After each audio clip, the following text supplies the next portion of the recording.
All right, Dax, thanks. After the death of George Floyd this summer, civil unrest broke out in parts of the country. And in response, Arkansas Governor Asa Hutchinson created a task force to look at police reform across the state. Today, that group gave the governor its final report. 5 News reporter Bailey Devane joins us live with a look. Bailey? Yes, some of these reports have never been introduced to Arkansas legislation, but these are ideas that could be made into law, suggestions that could reform Arkansas policing. Governor Asa Hutchinson was handed 27 proposals from his task force to advance the state of law enforcement in Arkansas, created nearly 6 months ago. He has already accepted some and is working to put them into his legislative package.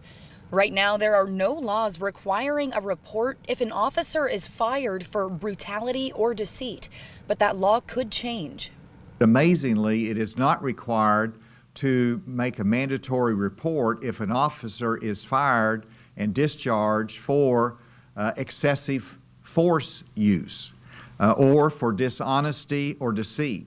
And so this legislation will make those as mandatory reporting items to the commission. That way, if someone wants to hire an officer, you can check that database. You can see if they've ever used excessive force or been discharged for dishonesty or deceit. Governor Hutchinson says he wants to make sure every police station in Arkansas, especially in rural areas, has a police chief. Something simple, he says, that has gone overlooked. To put this in perspective, right now there are approximately 20 departments in Arkansas that does not have a full-time police chief. This will be a requirement that every police agency have a full-time police chief.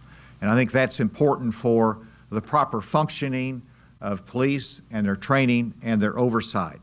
Additional law enforcement training is a proposal in the works.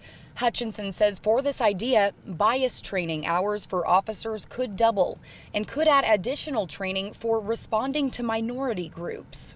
There was a recommendation to support a strong bilingual know your rights and what to do when you're pulled over campaign.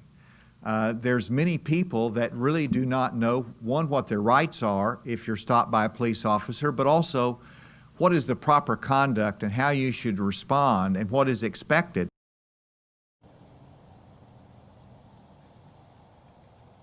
Governor Hutchinson went over so many proposals in his news conference today. He says he has 27 that he's going to be looking over leading into the next year.